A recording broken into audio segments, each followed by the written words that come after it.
Olá pessoal, tudo bem com vocês? Sejam bem-vindos a mais uma aula do nosso curso de Geometria Analítica e Álgebra Linear. Na aula de hoje vamos falar sobre coordenadas e bases. Preparados? Então vamos para a aula. Então na aula de hoje a gente vai falar sobre coordenadas e bases. Então, basicamente, o que são coordenadas? São as informações que a gente precisa ter para descrever a localização de um ponto no espaço. E aí a gente está acostumado a trabalhar com coordenadas retangulares, como nesses dois exemplos aqui, do R2 e do R3. Que a gente descreve um ponto no espaço, a gente já viu isso na parte de geometria analítica. O ponto P, a gente precisa de um A e de um B. Quem são o A e o B? A é a coordenada em X, que geralmente a gente usa aqui como base o vetor unitário, mas não necessariamente precisa ser o vetor unitário. A gente pode ter um vetor qualquer na direção de x e a gente tem um vetor AV1 que dá a coordenada de P em relação ao vetor de x, ok? E B BV2 é o vetor que aponta que é a coordenada do ponto P em relação ao vetor V2 que dá a direção de y. Bom, então, de fato, a gente pode fazer um vetor, como combinação linear de dois outros vetores, e a gente já está acostumado a fazer isso tanto no R2 quanto no R3. Geralmente a gente até usa a notação de vetores unitários aqui, né? Até aqui eu escrevi com vetores unitários, AI mais BJ mais CK. Ok, beleza, mas o que acontece quando a gente tem um sistema que não é retangular? Isso não impede a gente de definir coordenadas num sistema não retangular, tá? Por exemplo, aqui ó, a gente tem o A e o B, que definem as coordenadas do ponto P em um sistema que é dado pelos vetores U1 e U2. Só que o U1 e o U2 não tem 90 graus como a gente está acostumado a trabalhar. Então, a gente pode, da mesma forma, escrever o vetor que aponta. Como assim aqui, ó, a gente poderia escrever o vetor que aponta para P, né? Lá, até eu vou escrever aqui em cima, ó, que o vetor que aponta para P, num sistema retangular, ele seria o AV1 mais o BV2. Agora, num sistema como esse de baixo aqui, a gente já teria o mesmo vetor P descrito pelas coordenadas. Aqui até eu nem vou colocar A e B, eu vou colocar C e D, para a gente não misturar, não confundir. A gente vai ter um CU1 mais um DU2. Então é o mesmo ponto no espaço, só que descrito em coordenadas diferentes, certo? Existe uma relação entre as coordenadas U's e V's? Existe. Depois a gente vai ver o que acontece quando a gente quer transformações de bases, né? Mas aqui, tanto o U1 e o 2, quanto o V1 e V2 são bases para a gente descrever um ponto qualquer no sistema cartesiano, no caso no R2, né? Então, mesmo um sistema que não é reto, não é retangular, a gente consegue descrever qualquer ponto no espaço R2, mesmo com o U1 e o U2. O que a gente vai dizer é que o V1, V2, né, o conjunto dos vetores V1 e V2, eles são, até eu vou fazer assim, ó, aqui, o conjunto dos vetores V1 e V2 é base para a gente descrever o R2. Porque a gente consegue descrever qualquer vetor no espaço como múltiplos desses dois vetores, do espaço bidimensional do R2. Só que se a gente pegar o U1 e o U2, a gente também pode descrever qualquer ponto no espaço, então ele também é base do R2. São duas bases distintas para o mesmo espaço vetorial, ok?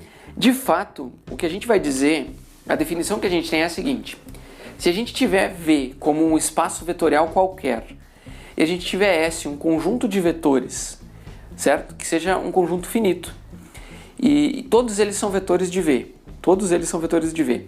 A gente vai dizer que S é uma base, como eu disse aqui, ó, o conjunto de vetores vai ser uma base do espaço vetorial se valerem as seguintes condições. Primeira condição é que S tem que ser linearmente independente, tá? Porque se ele for linearmente dependente, a gente tem um conjunto de vetores, eles formam o R2, mas a gente não vai chamar isso de base, porque algum vetor deles ali é desnecessário para a gente escrever o R2. E eventualmente ele não gera todo o espaço vetorial. Eventualmente ele não gera. Ele pode gerar um subespaço do espaço V. A segunda condição para dizer que S é uma base é que, além de ele ser linearmente independente, ele precisa gerar V, como esses dois aqui, ok? Eles são linearmente independentes e eles geram V. Então, basicamente, o que a gente tem é que o V é o espaço gerado pelo conjunto S, ok? Aqui usando a notação que a gente aprendeu na outra aula de gerado, né? Então, V é o espaço gerado pelo conjunto S. Aí a gente tem a definição do que é uma base. Coordenadas, então, são os números que a gente vai usar para descrever qualquer ponto no espaço. E aí, base é o conjunto de vetores que são linearmente independentes que geram aquele espaço. Então, com coordenadas e bases, a gente descreve qualquer vetor, né, dentro de um espaço vetorial qualquer. Isso aqui a gente faz para o espaço geométrico, mas a gente vai ver que essa definição vale para outros espaços, como de matrizes, de polinômios, de funções. Essa é a mesma ideia, beleza? Veja esses dois exemplos. O primeiro, onde a gente fala da base canônica para o espaço do Rn. Então, quando a gente fala do espaço do Rn, os vetores unitários no Rn, a gente conhece como o E1, E2, En, sendo que a gente tem todos são zero, né? Todos os elementos são zero, exceto na iésima casa. Então, o E1 tem 1, 0, 0, 0, 0, o E2 tem 0, 1, 0, 1, 0, 0, 0, o En é tudo zero menos a última casa. E assim por diante, né? Então, como é que a gente sabe que esses vetores são uma base para o Rn? Para ele ser uma base, então ele tem que ser linearmente independente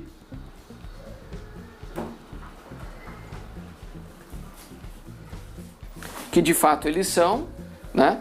E eles precisam gerar o Rn. Então, no caso, a gente vê que eles são linearmente independentes e geram o Rn. Não são o único conjunto de vetores possíveis que formam o Rn e que são linearmente independentes. Então, não existe uma única base para o Rn, ok? A gente chama essa base de canônica porque são os vetores unitários. E aí, quando a gente pega esses vetores unitários e faz qualquer vetor no Rn, como uma combinação desses vetores, é a forma mais simples de representar um vetor no Rn como combinação linear dos outros. Eu me entendi a ideia? É a base mais simples de representar vetores no Rn. Depois a gente vai ver outras bases que não são a canônica, que vai ficar mais claro. Mas aqui a gente já sabe que escrever um vetor, vamos ver por exemplo, né? Eu vou até pegar aqui, ó, caneta preta, vou dizer, digamos que a gente queira escrever, ó, vou ver o exemplo do R3. A gente tem essa base, o I, o J e o K, eles são linearmente independentes e geram o R3. Então eles são Li e geram o R3, tá? Então, vamos ver um exemplo do vetor 2, 3 e 4. A gente vai escrever o vetor 2, 3 e 4, que poderia ser qualquer vetor, como sendo 2i mais 3j mais 4k. Viram? Então é muito simples a gente representar um vetor qualquer no R3 ou no Rn, fazendo uma combinação linear dos vetores da base. beleza? Então por isso que a gente chama de base canônica, que é a mais simples possível, que é linearmente independente e que gera o Rn. Antes de a gente passar para outros exemplos do Rn, vamos ver o exemplo da base canônica para o espaço Pn, que são os polinômios de ordem de grau n ou menor do que n. Então a gente tem os objetos, os vetores, né? P0 igual a 1, P1 igual a x, P2 igual a x ao quadrado, Pn igual a x na n. Esses aqui são os vetores unitários canônicos de Pn, tá? Porque são os vetores, na verdade eles são os vetores canônicos, não são unitários, né? São os vetores canônicos do Pn. Então, por que a gente diz que eles são uma base canônica para o Pn? Primeiro, eles são uma base porque eles são linearmente independentes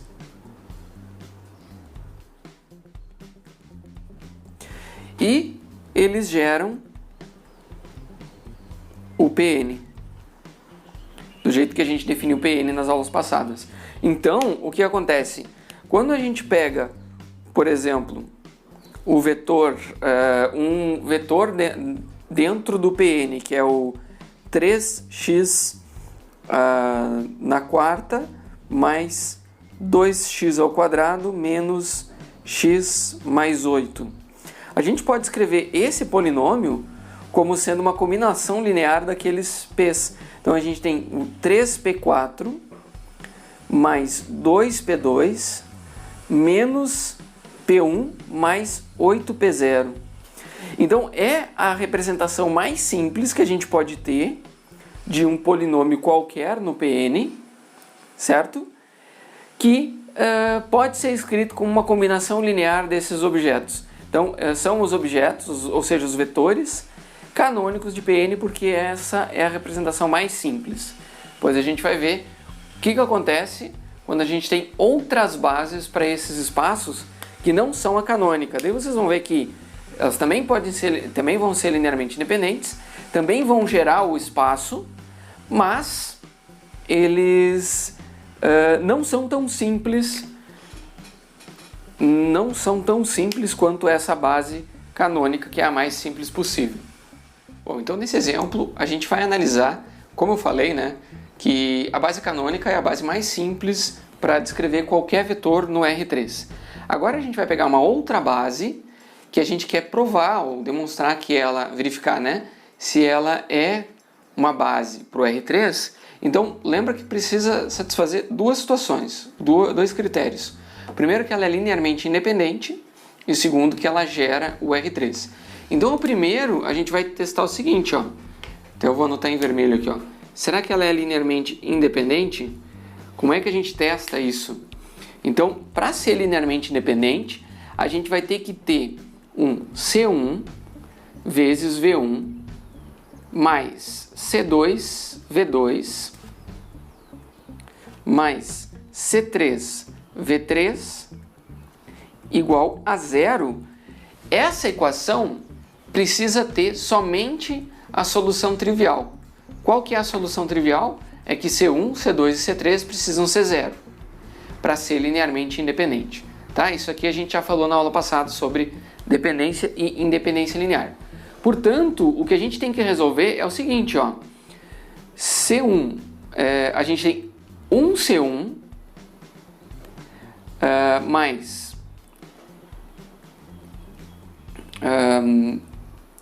2C2 mais 3C3 igual a zero. Essa daqui é a equação para as primeiras componentes. Para a segunda componente, a gente tem 2C1 mais 9C2 mais 3C3 igual a zero, porque o sistema é homogêneo. E por último, a gente tem C1 mais 0C2 mais 4C3 igual a zero. A questão é resolver esse sistema e identificar que C1, C2 e C3 esse sistema só tem a solução trivial, é o equivalente a gente verificar que o determinante da matriz dos coeficientes, aí a gente tem a matriz dos coeficientes, aqui é 1, 2, 3, 2, 9 e 3, 1, 0 e 4. Então, o determinante de A é igual a 0. Se for igual a 0, eles são linearmente dependentes. Se ele for diferente de 0, é linearmente independente. Então, a gente pode verificar isso daqui? Como é que é o determinante de A? Bom, eu ia deixar para vocês verificar, mas eu quero... é bom a gente resolver junto para praticar. Então, olha só, o determinante dessa matriz 1, 2, 3, 2, 9, 3, 1, 0 e 4, a gente pode fazer uma operação elementar aqui para eliminar esse 1 e a gente vai trocar a L3 pela L3 menos L1. O que vai acontecer com o determinante se a gente fizer essa troca? Nada. Não acontece nada. A gente já viu que essa é uma propriedade dos determinantes, que a gente faz uma operação dessas e não altera o determinante. Então, o determinante dessa matriz A, 1, 2, 3, 2, 9, 3, 1, 0, 4, é igual ao determinante da matriz alterada, em que a gente vai pegar o 1 menos 1 dá 0, 0 menos 2 dá menos 2, 4 menos 3 dá 1. Ok? Agora, a gente pode eliminar esse 2 aqui. Na verdade, poderia já ter feito junto, né? Mais uma operação, eu vou fazer o L2 é igual ao L2 menos 2L1. Então, quando a gente faz isso, a gente troca essa linha aqui, também não vai alterar o determinante, e aqui a gente vai ter 0. A gente vai ter 2 menos 2 vezes 1, dá 0. 9 menos 2 vezes 2, que é 4, que fica 5. Aí a gente tem 3 menos 2 vezes 3 fica menos 3. E agora a gente pode fazer por cofatores. Eu vou escolher essa primeira linha, porque aí eu tenho 0 e 0. Aí eu vou ter 1 vezes... Eu elimino esse cara com esse e faço o determinante só dessa matriz que sobra aqui. Então, a gente tem 5 vezes 1, menos, a gente então tem 5, menos 6. Então, a gente tem 5 menos 6. Isso daqui, então, dá menos 1. Então, o determinante é menos 1. O que isso aqui fala pra gente sobre ela ser linearmente dependente ou independente? É diferente de 0, é linearmente independente, ok? Porque determinante de A é diferente de 0.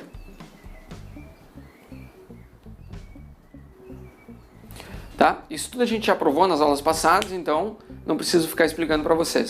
Se vocês não lembram, vão ter que revisar as aulas anteriores, quando a gente fala sobre o que é a gente ter o determinante igual a 0. Tá? Mas basicamente, o determinante seria igual a 0 se uma das linhas zerasse. Então, uma das linhas zerando, isso daqui vai dar um determinante igual a 0. Tá? Então, a gente pode calcular por várias, né, num processo de escalonamento. A gente pode calcular o determinante como aqui que eu fiz um processo misto, ou poderia fazer por setas, ou poderia fazer por cofatores, aqui por exemplo na coluna 2, que já tem um 0, enfim, vocês podem escolher o melhor método para vocês. Mas de fato aqui a gente demonstra que ele é linearmente independente. Somente ser linearmente independente não é suficiente. A gente quer demonstrar que ele gera o R3. Como é que a gente demonstra que gera o R3? Então, para gerar o R3, a gente vai querer escrever um vetor qualquer no R3, dado por B1, B2 e B3, que é arbitrário, um vetor qualquer vetor no R3, ele vai poder ser escrito como uma combinação linear dos vetores da base. Então a gente vai ter aqui, ó, C1 V1 mais C2 V2 mais C3 V3 igual ao vetor B. Então, o que a gente tem na prática é uma equação não homogênea, na verdade é exatamente igual aqui, né? Igual a essa equação, só que aqui a gente tem uma não homogeneidade que é o vetor B, que a gente pode resolver fazendo a matriz estendida, né? Por exemplo, a gente tem aqui, ó, 1, 2, 3, 2, 9 e 3, 1, 0 e 4, ok? E a gente vai fazer aqui, em extensão, a gente vai ter o B1, B2 e B3. Aí a questão é, qual é o C1, C2 e C3 que vão gerar esse vetor aqui, tá? Então, para que haja um C1, C2 e C3, a gente precisa que o determinante dessa matriz seja diferente de zero.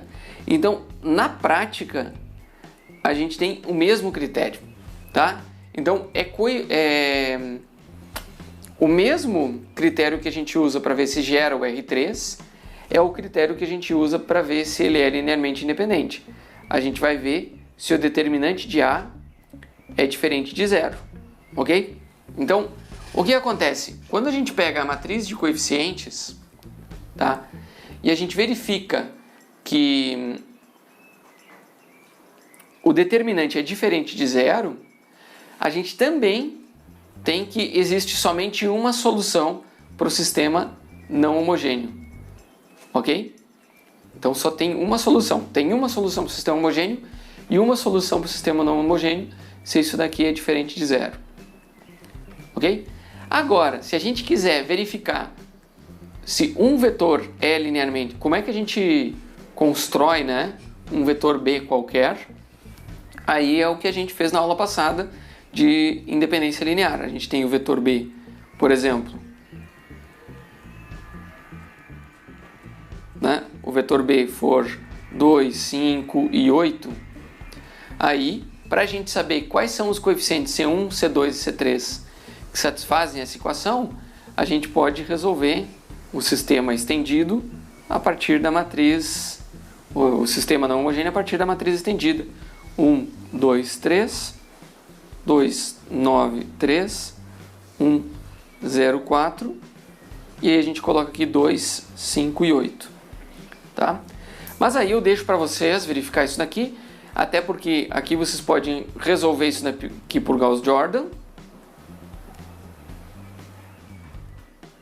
né? Elimina para baixo, depois elimina para cima, ou vocês não precisam nem fazer isso e podem usar a própria matriz e fazer por regra de Cramer.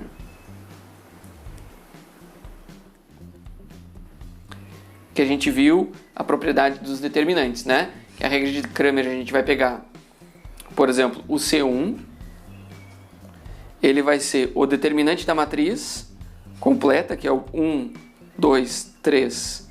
Aliás, a gente divide pelo determinante da matriz completa, que é o 1, 2, 3, 2, 9, 3, 1, 0 e menos 4.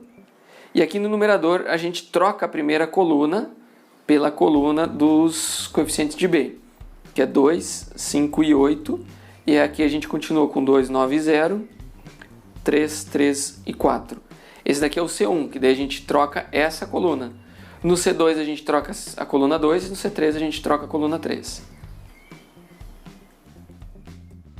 Tá? Então deixo para vocês verificar. Recomendo que vocês saibam fazer as duas técnicas, né?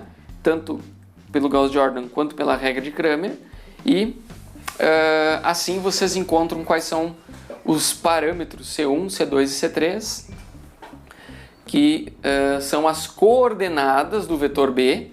Entendem? Ó, C1, C2 e C3. A gente pode visualizar isso daqui como sendo um vetor, mas é um vetor especificamente, é o vetor coordenadas, de B, do vetor B, na base V1, V2 e V3.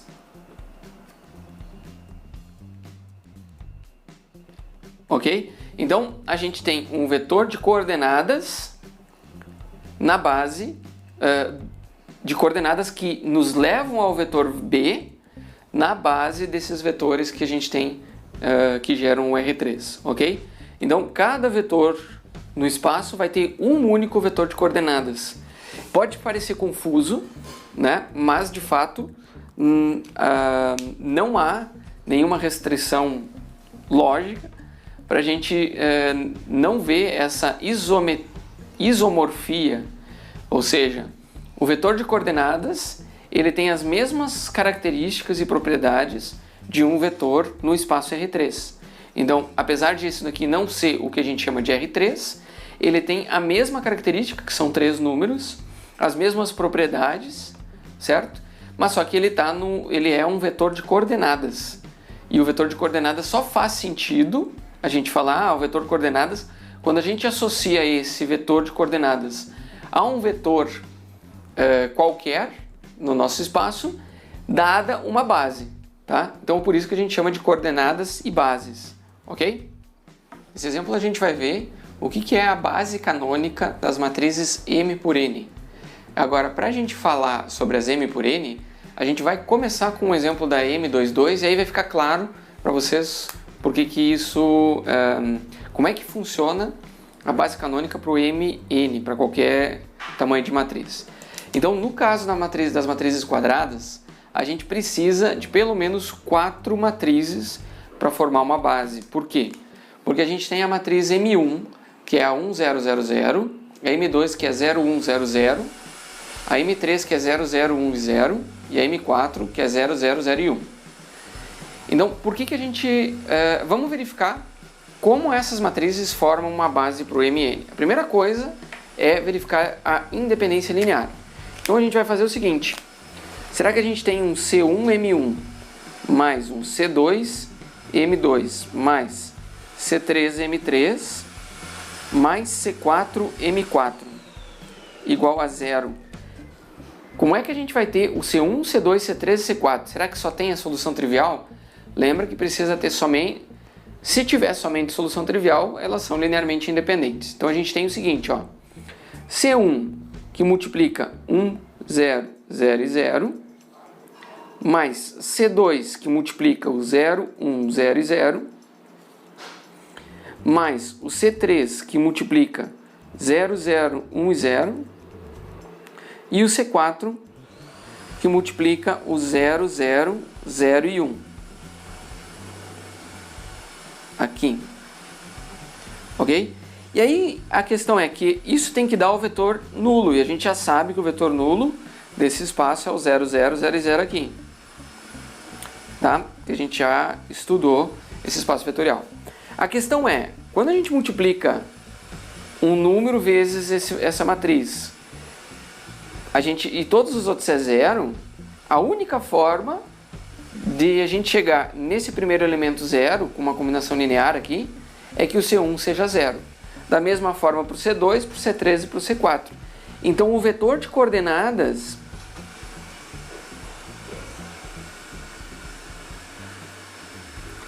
nesse caso, ele só pode ser o vetor 0, 0, 0 e 0. Então C1 igual a C2 igual a C3 igual a C4 igual a 0. Ou seja, o 0, 0, 0 e 0. Ok? Então esse é o vetor de coordenadas. Então só tem a solução trivial, é linearmente independente. A outra pergunta é se eles geram o espaço das matrizes M22.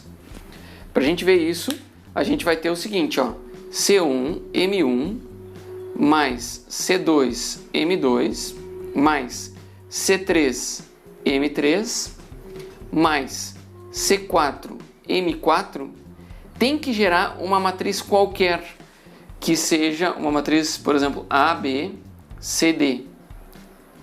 Uma matriz totalmente arbitrária.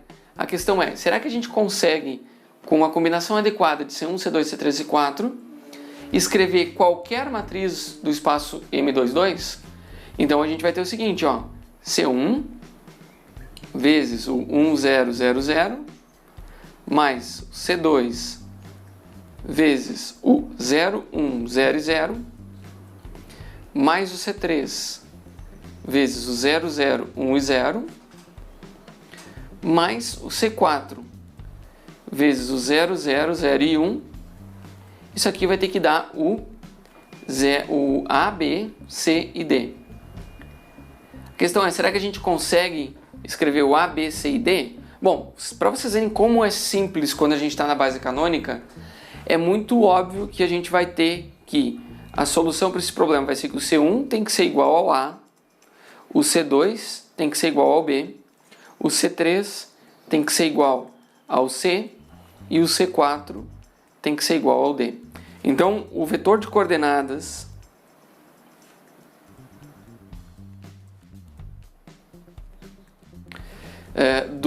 da matriz ABCD, aqui, a matriz qualquer, então o vetor de coordenadas é o vetor mais trivial de todos, é o vetor C1, C2, é o vetor A, B, C e D.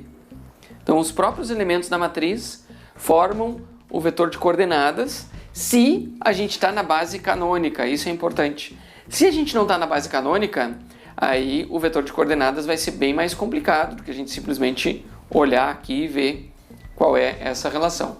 Então quando a gente olha para um espaço M, N, né?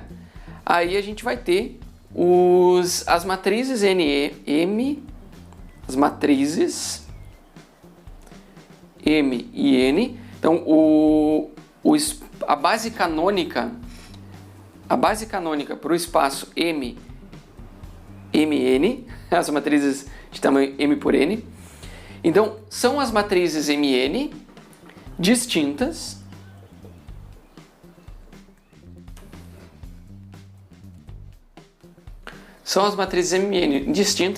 com uma única entrada,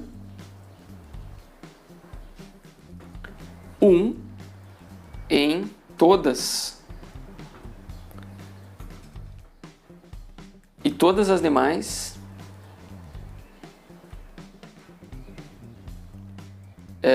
são iguais a zero.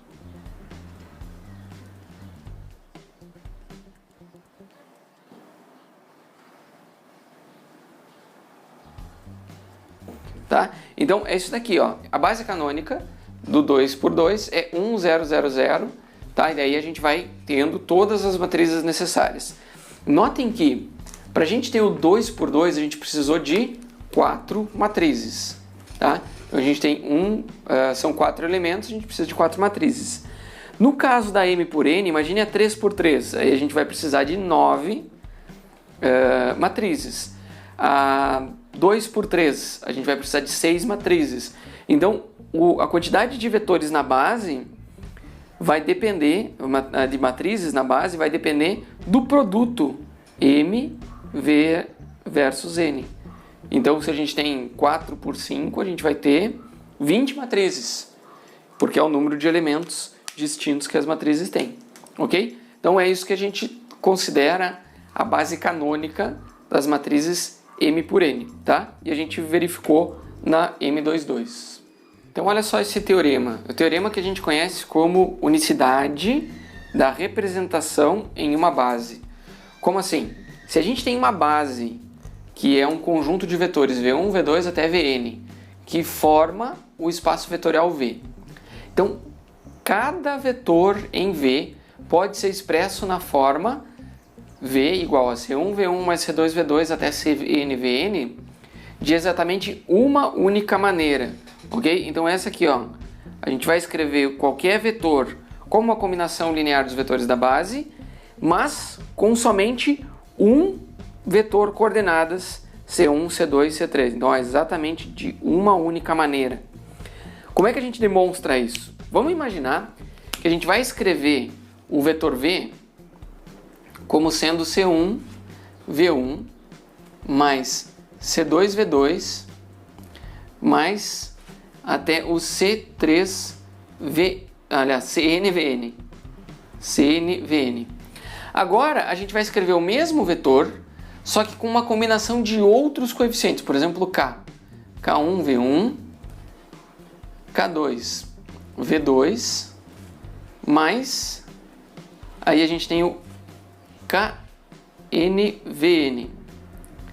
Agora, se a gente tem essas duas representações e a gente tem essa igualdade satisfeitas, a gente faz a subtração, diminui a primeira da outra, a gente vai ter o seguinte, V menos V vai dar zero.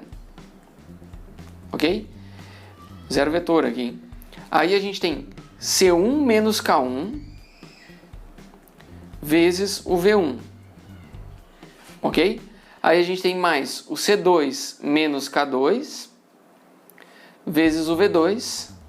E aí a gente vai até o CN menos KN vezes o VN.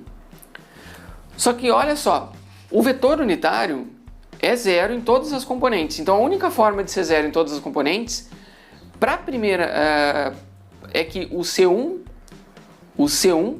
menos K1 tem que ser zero, o C2 menos K2 tem que ser zero e o CN menos KN tem que ser zero.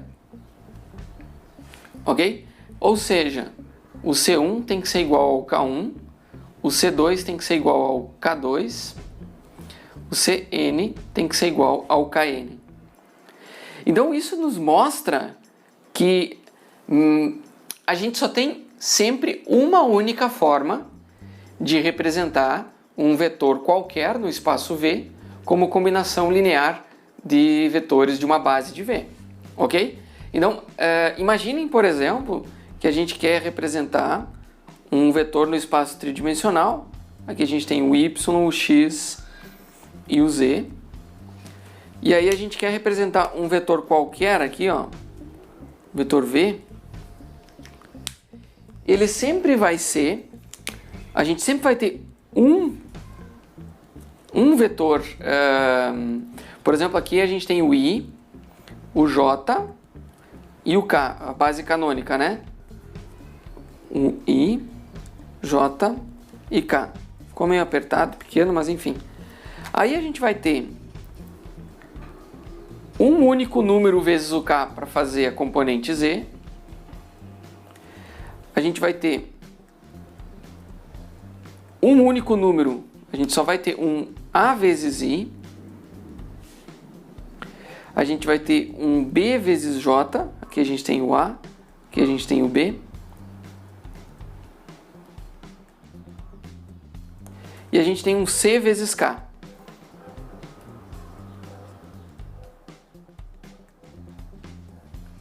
Que forma o vetor V. Então não tem duas combinações de A, B e C para formar o vetor V. A gente já sabe que é uma única. Assim, tá aqui o vetor V. Então só existe uma única combinação de vetores I, J e K, um único conjunto de coordenadas A, B e C que formam o vetor V. Se a gente não tiver na base canônica, tiver em outra base, também só vai haver um conjunto de coordenadas, ok? Vejam então essa definição, que na verdade eu já passei para vocês antes, mas agora de forma mais formal. Quando a gente tem uma base aqui, ó, que é uma combinação de n vetores que formam um espaço vetorial V que tem n dimensões, tem n vetores, ok? Então, quando a gente pega um vetor qualquer nesse espaço e escreve ele como uma combinação linear de vetores da base, né, os V1, V2 até o Vn, então, quando a gente escreve esta combinação, a gente sabe que, pelo teorema da unicidade, só existe uma combinação de C1, C2 até Cn que escreve esse vetor V na base S. Ok? Agora, o C1, C2 e C3 são as coordenadas de V em relação à base S. Isso é importante. Eles são as coordenadas do V em relação à base S. Então, a gente define um vetor que a gente chama de vetor de coordenadas de V na base S. Ok? E esse vetor é exatamente o vetor, como eu escrevi antes para vocês, que ele tem no primeiro elemento é o componente C1, a coordenada C1, na segunda é o C2. A gente vai representar isso da seguinte forma, ó, V, a gente vai colocar o V entre parênteses e vai colocar S. Então, ó, o vetor de coordenadas de V na base S. E aí a gente tem as coordenadas, ok? Então, essa daqui é uma forma. Então, quando perguntar para vocês, qual é o vetor coordenadas de V na base S, aí vocês vão representar dessa forma aqui, tá? A gente vai ver ainda algum exemplo. Existe uma outra forma de representar, que é o seguinte, a gente pode escrever ele na forma de uma matriz, como V na base S. Ela pode ser uma matriz linha, né? C1, C2, até o Cn, ou uma matriz coluna, tá? Então, um vetor de coordenadas pode ser escrito como um vetor, como uma matriz linha, que é isomórfica, né, com o vetor, ou uma matriz coluna, que também é isomorfa. Depois a gente vai ver com mais detalhes e mais formalismo o que é o isomorfismo. Mas é bom a gente falando esses termos agora, porque daí quando a gente tratar formalmente, a gente já tem noção do que a gente está falando. Então, um vetor de coordenadas de V na base S pode ser escrito como um vetor assim, pode ser escrito como uma matriz linha ou uma matriz coluna, ok? Depende da conveniência do problema que a gente vai resolver, ok? É importante destacar que aqui há uma bijeção entre o espaço dos V's, o espaço do vetor, né? E o espaço do Rn, onde está o vetor de coordenadas. Então notem que o vetor de coordenadas está no Rn. E ela é uma bijeção porque a gente vai ter um vetor V aqui no espaço V, então é um objeto no espaço V, e a gente tem um vetor de coordenadas, que é o Vs, em uma base qualquer, e ela é bijetora, porque aqui a gente tem o Rn, né? Ela é bijetora porque um vetor V na base, um vetor no espaço V leva a um único vetor no espaço de coordenadas, né, no Rn no espaço de coordenadas. E um vetor, uma combinação de coordenadas leva a um único vetor no espaço V. Então, é isso que a gente chama de bijetora. Ok? Então, 1 para 1 aqui é uma consequência do teorema da unicidade que a gente viu antes. Veja o que acontece quando a gente quer escrever as coordenadas em relação à base canônica no Rn. Esse é um caso especial porque quando o nosso conjunto vetorial é o Rn, o S que forma o conjunto, né, a base canônica do Rn, como a gente já viu, ele vai ser um vetor,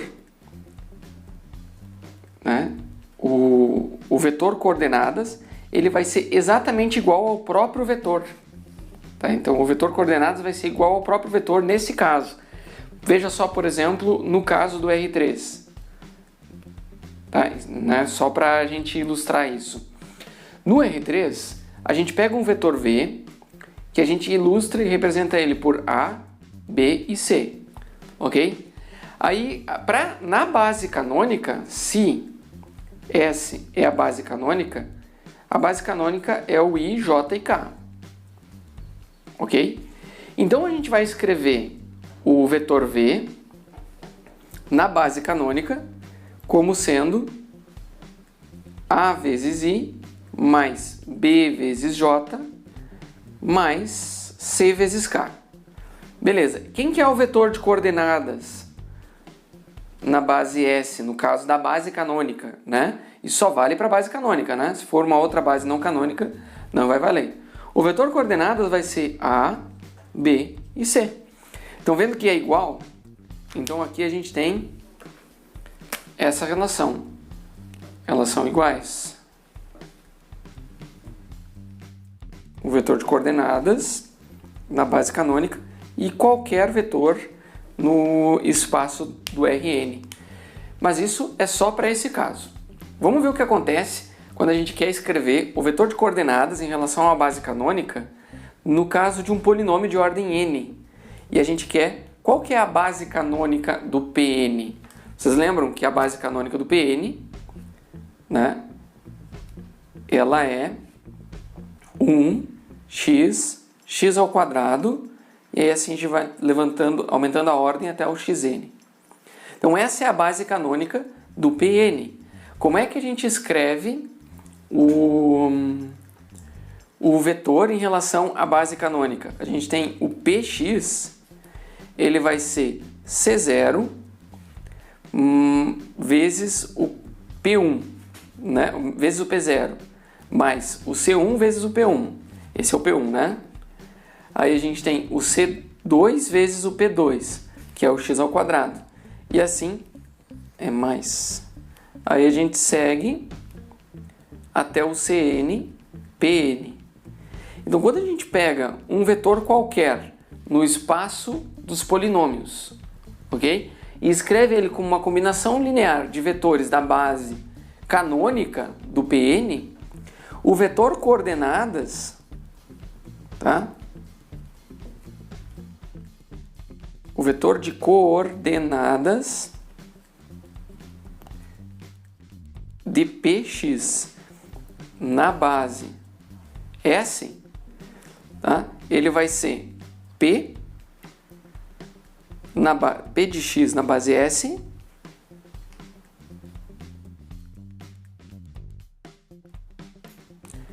ele vai ser um vetor do Rn mais 1, né? Ele vai ser C0, C1, C2, Cn. Então a gente tem n mais 1 componentes.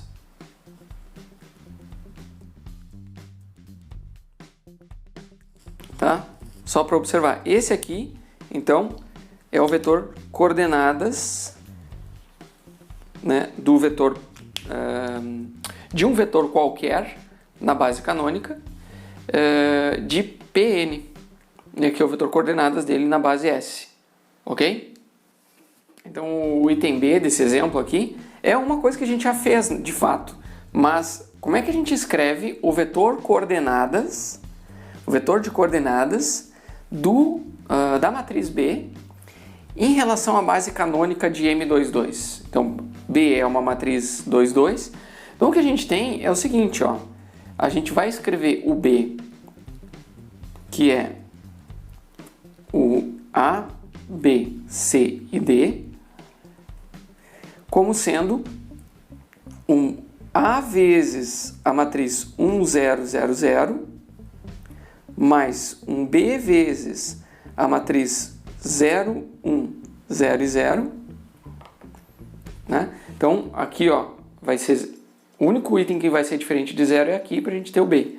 Aí depois a gente vai ter o C vezes a matriz 0, 0, 1 e 0. E daí a gente fica com o C aqui. E por último, o D vezes o 0, 0, 0 e 1. Então, o que é? Esses aqui são as matrizes da base. Então, a gente tem A vezes M1, mais B vezes M2, mais C vezes M3, mais D vezes M4. Então, esse é o vetor B. Então, a matriz, né, a matriz B é um vetor de M22. E na base canônica, o vetor de coordenadas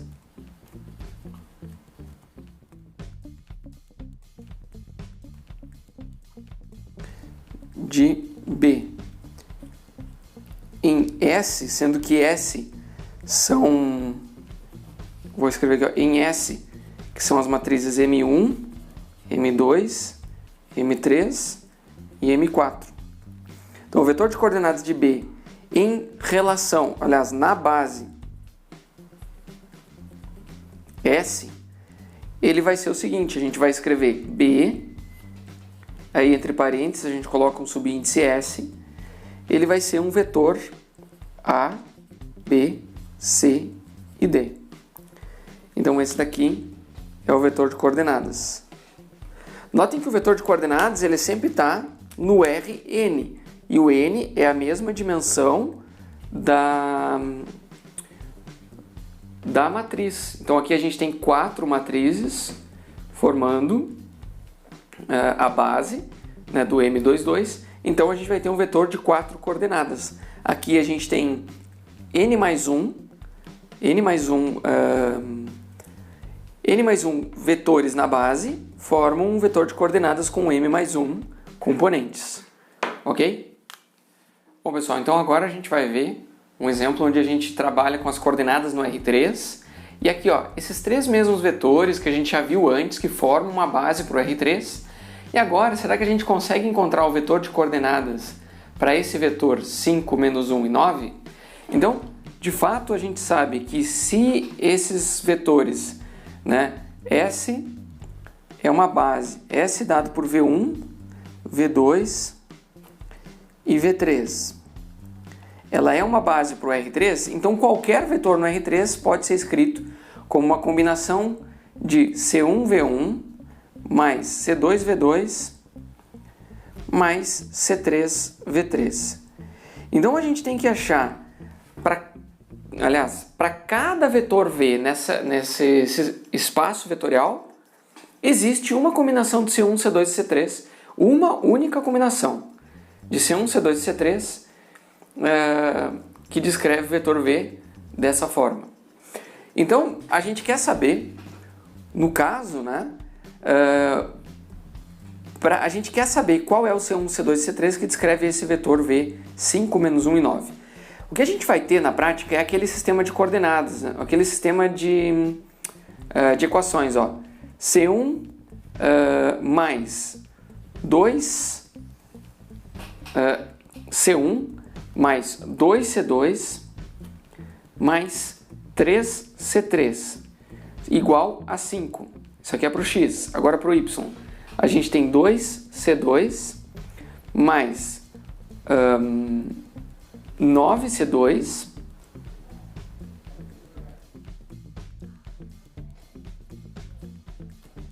mais 3C3 igual a menos 1.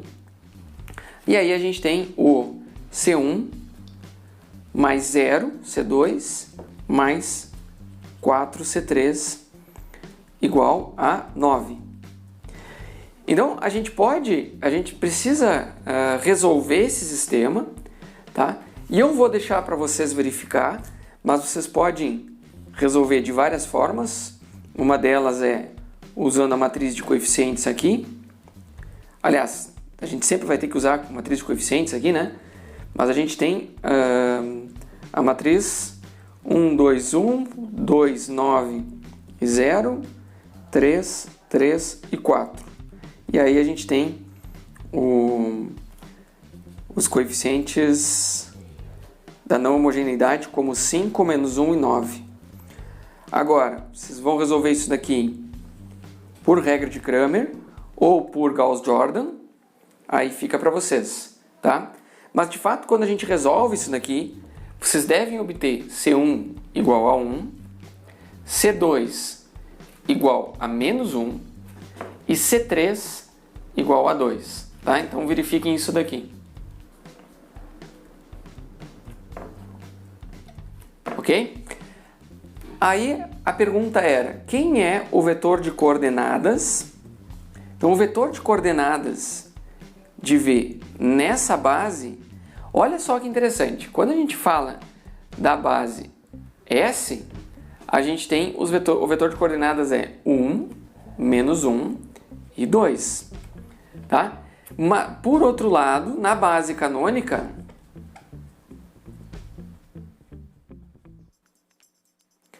o vetor na base canônica, né, ele seria simplesmente 5, menos 1 e 9. Então lembra do exemplo anterior? Olha só como muda esse daqui na nossa base S, que a gente definiu agora por V1, V2, V3, e esse daqui na base canônica. Então o vetor coordenadas que descreve o mesmo vetor, olha, é o mesmo vetor no R3, em diferentes bases vai ter diferentes vetores coordenados, ok?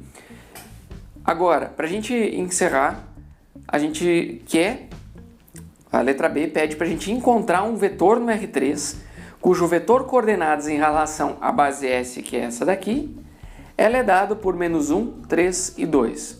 O que isso significa?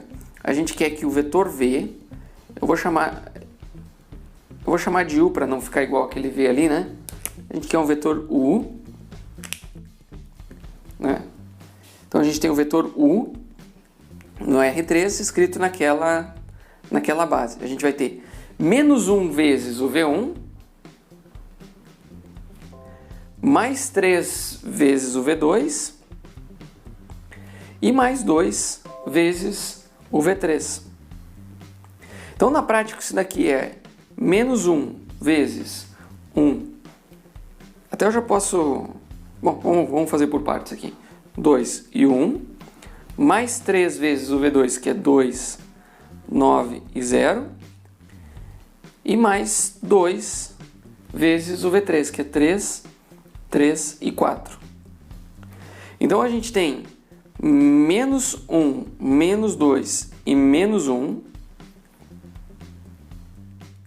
Daí a gente tem mais, aqui é 6, 27 e 0. E a gente tem, por final, mais 6, 6 e 8. E quando a gente soma aqui, ó, a gente tem menos 1 mais 6 mais 6, a gente fica com 11.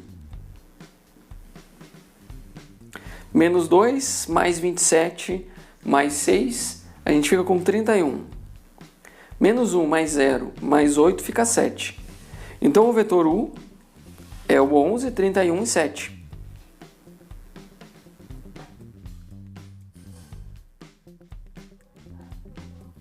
Ok?